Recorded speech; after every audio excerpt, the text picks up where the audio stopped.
소소한 서울 시민의 목소리를 대변하는 입법기관 서울시의회와 함께하는 슬기로운 특별 시민생활 시간입니다. 오늘은 유정희 서울시의원과 함께합니다. 의원님 어서 오세요. 예, 반갑습니다. 너무나 멋지신 분이 들어오셔가지고 제가 들어오실 때 너무 깜짝 놀랐습니다. 와, 모델 같으세요. 어휴, 과찬의 말씀 감사합니다. 예. 우리 청취자분 또 시민 여러분께 인사 말씀 먼저 해주세요. 예. YTN 라디오 청취자 여러분 그리고 서울시민 여러분 반갑습니다. 이렇게 초대해 주셔서 감사드리고요. 관악의 똑순이 유정희 서울시원입니다. 예. 네, 반갑습니다. 어서 오십시오. 예. 예. 관악구가 지역구세요. 관악의 똑순이라고 앞서 본인을 소개하셨는데 그 의미에 대해서는 제가 잠시 후 여쭤보기로 하고요. 관악에서 얼마나 사셨어요? 40년 넘게 거주를 했어요. 네. 네, 그래서 관악은 그냥 제 고향입니다. 제 고향이고 관악구가 내 집 같고 그리고 관악구에 거주하시는 모든 분들이 제 식구라고 생각을 하고 있습니다. 진짜 관악구, 지역구 관악구를 보실 때 우리 보통 눈에 꿀 떨어진다 그러잖아요. 예. 그렇게 보실 것 같아요. 관악 구민들과 관악구를 보실 때 어떠세요? 예. 제가 살고 있는 집이 관악산 바로 옆이고 도림천 또 바로 옆이고 그렇거든요. 그래서 관악산 인근, 도림천 인근에서 제가 10층에서 살고 있는데 이렇게 생각을 해보고 내다보고 있으면 정말 관악구가 내 집 같고 내 식구 같고 그런 마음으로 항상 바라보고 또 활동을 하고 있습니다. 예. 의원님 그래서 별명도 아까 관악구 똑순이라고 하셨잖아요. 그 별명은 누가 지어주신 건가요?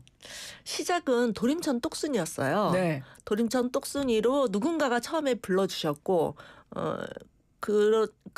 그러니까 많은 사람들이 그거를 또 이렇게 같이 불러주셨고 그리고 언제부턴가 관악똑순이로 불러주시더라고요. 조금 더 범위가 넓어졌네요. 많이 넓어졌죠. 도림천에서만 똑순이셨다가 관악구 전체 똑순이로 조금 더 이제 발전하신 건데 네. 아마도 지역 구민들께서 시민들께서 뭔가 마음으로 느끼신 게 있기 때문에 그런 별명도 지어주셨을 것 같은데요. 저희가 서울시 의회에서 의원님들께서 나오시면 어떤 주제를 갖고 코너로 진행을 하거든요. 바로 시민보고 시간인데요. 오늘은 유정희 서울시의원의 시민보고 시간으로 한번 진행을 해보겠습니다. 우리 시민들께 결제를 올린다는 마음으로 그동안 하신 활동, 지금 하고 계시는 활동에 대해서 좀 소개를 해주시면 되는데요. 첫 번째 보고 내용 역시 도림천 똑순이이신 만큼 도림천 이야기 들고 오셨어요. 네, 어떤 이야기인가요? 도림천은 1990년대 중반에 관악구청에서 도림천을 덮어서 도로로 만들겠다고 계획을 발표를 했습니다. 그때 뜻있는 관악구의 시민단체, 환경단체, 서울대 교수 전문가분들 그리고 서울대 학생들이 안 된다. 도림천을 도로로 덮으면 안 되고 그러면 시궁창밖에는 안 된다. 자연하천으로 살려서 우리 관악 주민들이 함께하고 그리고 우리 아이들에게 유산으로 물려줘야 된다. 그런 도림천 살리기 운동 캠페인이 시작이 됐습니다. 네. 저도 그때 함께 했죠. 예. 꽤 오래된 얘기네요, 그러면. 이제 한 40년 그러니까요. 됐죠, 벌써. 네. 예, 40년 됐습니다. 그래서 제가 그때부터 도림천 살리기를 했고요. 네. 그리고 그게 계기가 돼서 1998년도에 이제 지방선거가 있었는데 그때 관악구의 시민단체에서 저한테 구의원으로 출마를 해달라는 권유를 받았습니다. 네. 근데 처음에는 제가 전혀 생각하지 않았던 분야라서 아니다 나는 아니다 아닌 것 같다. 그거 할 수 없다 막 거절도 하고 고사도 하고 사양도 하고 했는데 6개월을 저한테 권유라고 해야 될까? 네. 협박이라도 해야 될까? 반드시 출마를 해야 된다고. 그러니까 정치를 해보시라라고 주변에서 막 말씀하셨다는 거잖아요. 그렇죠. 관악 구의원으로 예. 시민의 목소리를 대변해달라. 그러니까요. 그게 시작이었습니다. 그래서 저는 사실 제가 좀 전과 사범이고 대학 시절부터 이제 민주화 운동, 노동 운동 네. 이렇게 했는데 제가 운동권이지 나는 정치권이 아닙니다. 이렇게 생각하면서 사양을 했는데 6개월을 그렇게 제가 저를 찾아와서 부탁을 하니 나름 또 사명감도 생기면서 내가 그러면 좀 디딤돌이 되어줘야 되겠다라고 출마를 결심을 하게 된 거죠. 그때가 98년도 지방선거 딱 한 달 전에 제가 출마를 결심을 했습니다. 의원님의 정치 인생을 시작하게 한 것이 관악구의 도림천이었네요. 그렇죠. 그러면 시민 후보로 그러니까요. 시작을 했습니다. 그때 어떤 것들을 위해서 노력을 하셨던 거예요, 그러면? 도림천의 어떤 것을? 보건 사업. 그러니까 아까 뭐 도로를 하려고 했는데 그렇지 못하도록 그것부터 시작하신 거잖아요. 그래서 도로로 만들려고 했는데 네. 뜻있는 시민, 사회 그리고 환경단체들이 반대를 해서 결론은 네. 부분 복개로 결정이 됐어요. 부분 복개. 부분 복개. 네, 애매하게 부분 복개 그러네요. 절충을 해서 부분 복개 하면 뭐 완전 복개는 아니니까 햇빛도 좀 들어가고 뭐 식물도 살 수 있고 이제 애매하게 절충을 하고 타협을 해서 그렇게 결정이 났고 그런 과정에 있었는데 제가 98년도에 출마를 선거 한 달 전에 네. 결심을 했는데 정말 돌풍이 일어났습니다. 그때 민주당, 한나라당 후보를 두 분이 다 현직이셨거든요. 네. 이기고 제가 당선이 됐어요. 의원님께서. 예. 야. 예. 그래서 이제 두 번 혜성이 관악구 나타났네요. 의원으로 네. 예, 돌풍이었습니다. 그래서 의정 활동하면서 98년도에 관악구 의원이 돼서 가장 먼저 손 들고 도림천을 덮으면 안 됩니다. 그때 공사 중이었거든요. 그렇군요. 부분 복개 공사. 도림천을 덮으면 안 됩니다. 도림천은 우리 후손에게 물려줘야 할 가장 중요한 유산, 환경유산입니다. 했고 그때 마침 구청장이 바뀌었어요. 바뀐 구청장이 좋은 정책 제안입니다. 해서 공사 중인데 그거를 중단시키고 이제 도림천 살리기를 시작을 하게 된 거죠. 그럼 지금 도림천은 어떻게 변화가 됐나요? 그 관악구 의원으로 의정 활동하던 8년간은 도림천을 살린다. 그리고 도림천이라고 하는 것이 우리의 굉장히 중요한 지역 사회의 일원이고 네. 그리고 문화유산 그리고 환경유산이다라는 거를 주민들과 함께 주민들이 이제 도림천 지킴이가 되어서 함께 했는데 제가 지금 서울시원 재선인데 서울시원이 되자마자 가장 먼저 한 것은 그때 부분 공사가 진행 중이었다고 했잖아요. 네. 그게 1.35km를 진행을 했어요.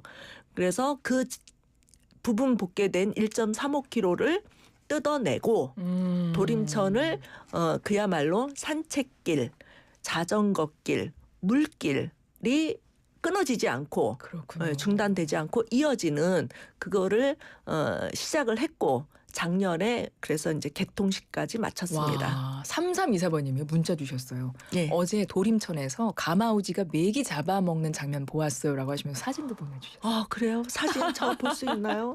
사진 이따가 드셔야겠네요. 예. 와, 그 결과가 이런 지금 장면을 보실 수 있게 된 거네요. 예, 물길이 살아나면 뿌듯하실 것 같습니다. 새도 날아들고 맞죠. 물고기도 서식할 수 있고 맞습니다. 그렇죠. 그래서 첫 번째 보고사항은 도림천 이야기였고요. 두 번째 시민보고 내용은 관악산에 대해서 들고 오셨는데요. 관악산을 위한 예산을 확보하셨나요? 뭐 그것도 이제 스토리가 긴데요. 네. 관악산은 서울 시민의 허파와도 같은 역할을 하고 있고요. 경기 5대 명산 중에 하나입니다. 그리고 관악산은 최근에 신림선 경전철이 개통이 되면서 그게 종점이 관악산역이에요. 네. 관악산역에서 나오면 그냥 그게 관악산이에요. 관악산 입구예요. 네네. 예, 그렇게 접근성이 좋은데 조금만 더 설명을 드리자면 보통 이제 전 세계적으로는 지역의 주민들의 거주하는 뭐 주택이라든가 도시와 산은 굉장히 멀리 있거든요. 근데 그렇죠. 대한민국은 이 도시와 산이 굉장히 가깝게 있어요. 금수강산이라고 하잖아요. 그런데 그중에서도 가장 가까운 곳이 관악산입니다. 네. 전철역에서 나오자마자 그냥 산이 시작을 하거든요. 그래서 그만큼 접근성이 좋고 서울 시민 내지는 수도권 시민들에게 사랑을 받고 있는 곳인데요. 저는 이제 아무래도 환경적으로 활동을 많이 했기 때문에 여러 관악산을 지키고 보존하는 활동을 많이 했는데 특히 제가 10대 때 환경수자원위원회에서 활동을 하면서 장기 미집행 공원 용지를 공원 부지로 보존을 하기 위해서 서울시에서 매입을 하거든요. 네. 그 수천억을 관악산을 위해서 확보를 했고요. 네. 그와 동시에 관악산과 도림천 환경지킴이라는 그런 민간 단체에서 활동을 하면서 관악산을 지키고 보존하는 민간 시민 네네. 활동을 또 주도를 했고요. 최근에는 관악산 도심등반관광센터 외국인들을 위한 예. 관악산점을 만들기 위해서 서울시에서 한 5억 7천을 확보를 해서 네. 센터를 만들었습니다. 와, 관악산 등산하실 때마다 뭔가 좀 마음에서 느껴지는 자부심 같은 게 좀 있으실 것 같아요. 예, 제가 그 센터가 관악산역에 있고요. 네. 제가 집이 관악산 옆이라고 그랬잖아요. 그래서 출근하거나 퇴근하거나 할 때 거기를 이렇게 지나가는 경우가 굉장히 많아요. 지나갈 때마다 아유, 내 자식 같은 곳 막 이런 생각이 들죠. 악산아, 내가 왔다 이러시면서 와, 많은 분들이 그러니까 관악산 등산하실 때마다 좀 이런 부분도 생각을 해주시면 좋겠다 이런 생각이 듭니다. 예. 세 번째 시민보고로 넘어가겠습니다. 세 번째 말씀해 주실 내용은 TBS에 대한 예. 이야기예요. 예, 어떤 이야기일까요? 예. TBS는 제가 11대 서울시원이 돼서 이제 상임위원회를 이렇게 선택을 해야 되는데 그때 서울시의회 더불어민주당에서 저에게 문화체육관광위원회에 가서 TBS를 좀 지켜달라라는 네. 요청을 해요. 그게 2018년이죠. 2022년이죠. 네. 2022년 지방선거가 끝나고 이제 서울시의원들이 이렇게 당선이 됐는데 개원은 보통 이제 그해 이제 7월 중순쯤에 개원을 하는데 의회 개원을 하는데 의회가 개원을 하기 또 전에 국민의힘 의원들 전원이 TBS 지원 조례를 폐지하는 폐지 조례안을 발의를 합니다. 그런 과정을 거치면서 이제 더불어민주당 원내대표실에서 저에게 TBS를 지켜다오라고 간곡하게 요청을 하면서 이제 제가 문화체육관광위원회의 상임위원회에서 활동을 하게 됐고요. 그래서 제가 TBS를 위한 언론 자유와 독립을 위한 TF 단장을 맡아서 고군분투하면서 네. 우리 더불어민주당 의원들이 한 30% 남짓 되거든요. 네. 고군분투하면서 TBS를 지키기 위해서 지난한 투쟁을 했고요. 2년 동안 계속 그 문제를 끌어왔는데 결국은 작년 6월 달에 지원 조례 폐지 조례안이 통과가 됐고요. 그리고 9월 달에는 협찬기관에서도 해제가 됐는데 또 그 와중에 또 전원 해고를 해요. TBS 직원들을. 예. 그때 제가 시청 앞에서 1인 시위 하면서 전원 해고는 취소를 시켰죠. 취소를 그런가요? 시켰고 예. 어쨌든 지금 TBS 주파수는 계속 살아 있고요. 그리고 TBS 직원들이 가장 많을 때는 한 400명 가까이 됐었는데 지금은 이제 180명 정도가 남아 있고 다른 분들은 이제 거리로 내몰렸고 지금 180명 정도 남아 있는 분들은 무급 휴가하면서 정말 생계를 위해서 뭐 대리운전, 택배 이런 일들을 하면서 아르바이트를 해서 생계를 유지하고 계시는 걸로 알고 있습니다. TBS 의 미래 앞으로 어떻게 나아가야 한다고 보세요, 의원님? 원래대로 환원을 하는 거죠. 예, 공영방송으로서 공적 지위를 다시 회복을 하는 게 TBS의 미래라고 생각을 하고 있고요. 지금 서울시 의회는 민주당과 국민의힘이 대략 3대 7의 압도적인 열세이기 때문에 당장 어떻게 해결을 하기는 어렵고요. 다만 뭐 내년 지방선거 이전에라도 지금 국회에서는 방송통신위원회 개편을 통해서 TBS를 공적 지위를 다시 확보하는 방법을 모색 중으로 알고 있습니다.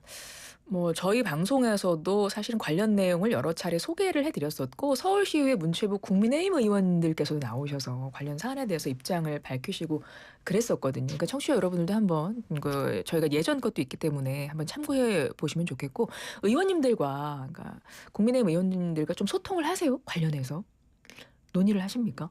이제 이것 때문에 서로 잘 얘기해보자 뭐 이런 네. 차원까지는 아니더라도 이제 서로 그냥 이렇게 발언하거나 뭐 질의하거나 이런 걸 통해서 그냥 생각을 알고 있고 네. 이제 뭐 그렇게까지 해야 되냐? 어? 어차피 프로그램도 다 개편이 됐는데 뭐 그런저런 이야기들은 하고 있죠. 그럼 지금 현 상황은 어떤 상황입니까? 짧게 좀 정리해 주시면. TBS가 현 상황은 네.